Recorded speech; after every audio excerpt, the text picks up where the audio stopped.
she gave them an ultimatum: either Lindsey goes or I go. I did reach out and try to get through this, but there was clearly some other agenda going on, you know. So he was the musical architect behind one of rock's most successful reinventions, the genius who transformed Fleetwood Mac from a blues band into a pop powerhouse. But in 2018, after 4 decades of creating magic, Lindsey Buckingham was abruptly fired from the very band he helped make legendary. Now, explosive new details have emerged about what really happened behind the scenes of rock's most dramatic dismissal. And the bitter truth is far more shocking than fans ever imagined. Today we're diving deep into the explosive fallout that tore apart rock's most dysfunctional family, the decades of tension that led to this breaking point, and the devastating toll it took on the man who gave Fleetwood Mac its signature sound.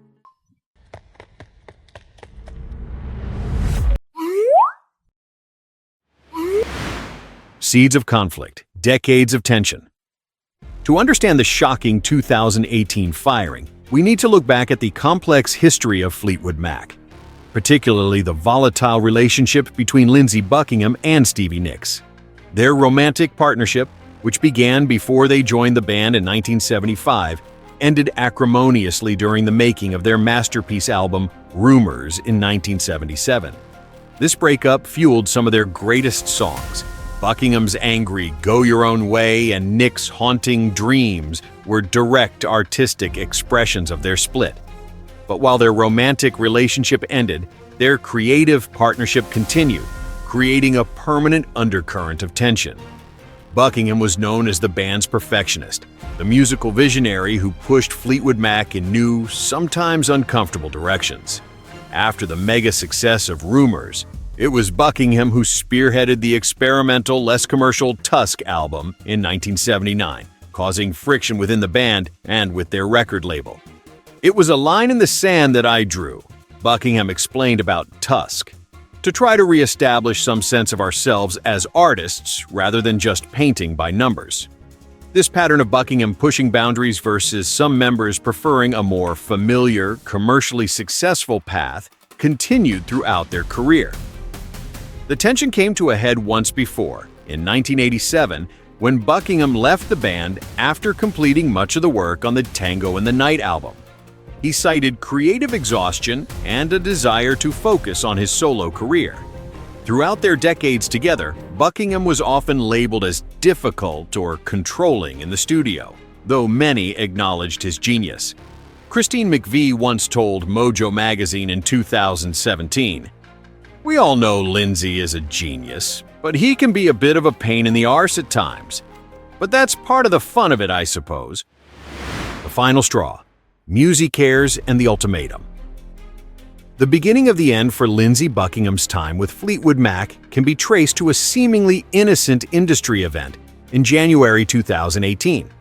The band was being honored at the Musicares Person of the Year ceremony, a prestigious pre-Grammy gala celebrating their musical contributions. During Nicks' acceptance speech, Buckingham allegedly smirked or made faces that Nicks found disrespectful.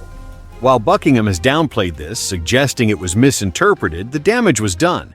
This small incident would prove to be the catalyst for his removal from the band. Just days after the Musicares event, Buckingham received a shocking phone call from Irving Azoff, the band's manager.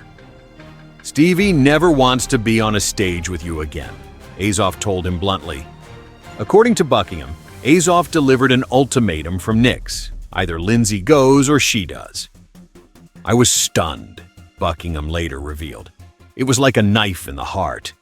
He attempted to reach out to other band members, Mick Fleetwood, John McVie, and Christine McVie, but was met with silence.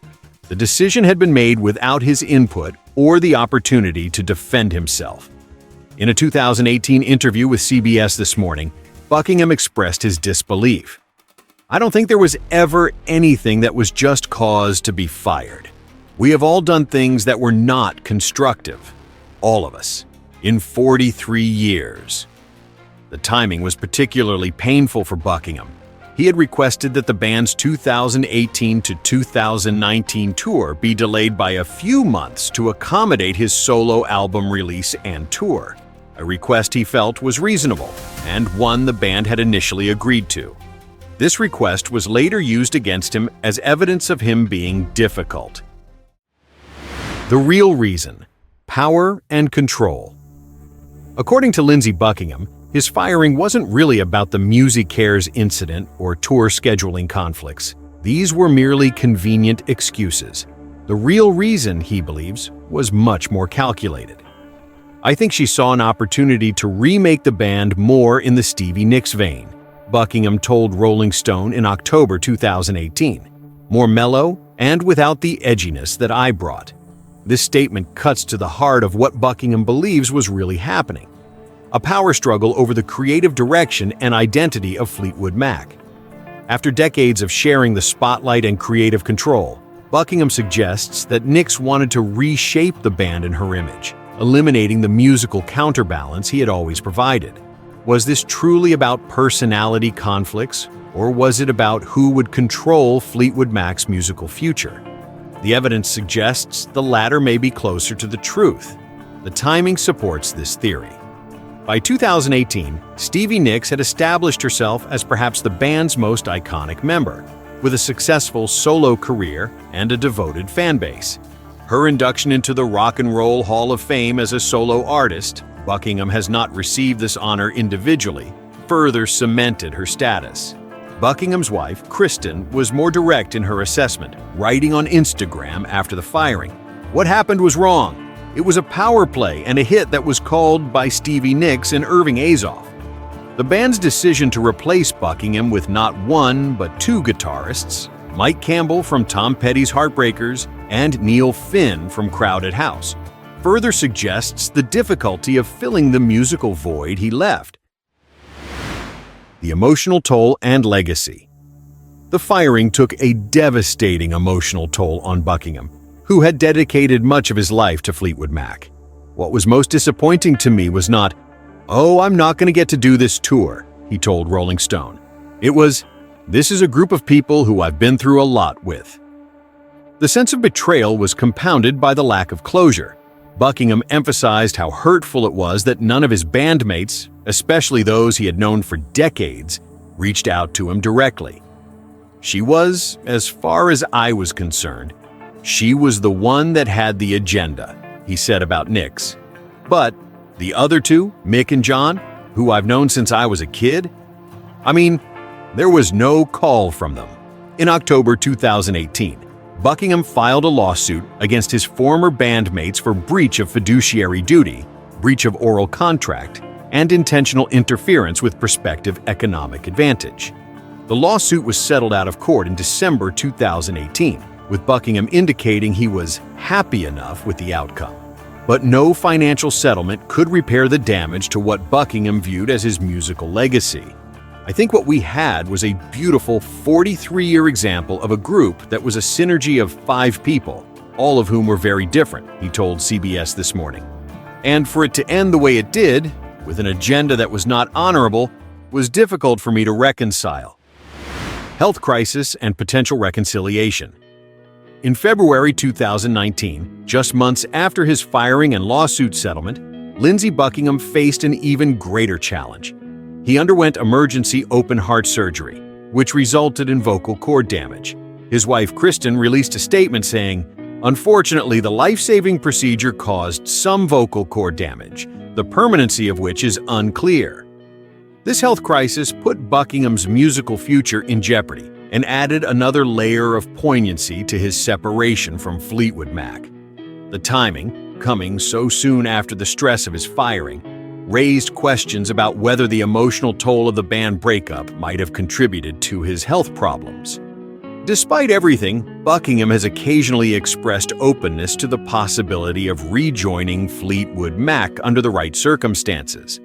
When asked about a potential reunion, he told the LA Times in 2021, "I realize that Buckingham Nicks as a duo has represented a subtext of Fleetwood Mac, and that for many, the legacy of Fleetwood Mac ended when I left.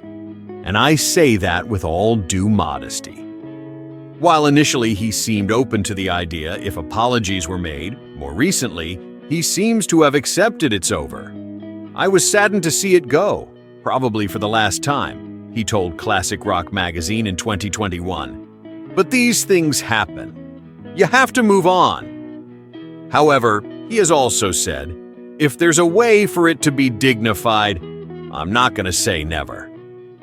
This suggests that while the door may be mostly closed, it's not completely locked, at least from his perspective. The story of Lindsey Buckingham and Fleetwood Mac is ultimately one of creative brilliance, personal conflict, and the high price of artistic collaboration. His firing represents not just the end of a chapter in rock history, but a cautionary tale about how even the most successful creative partnerships can fracture under the weight of decades of complicated emotions and competing visions.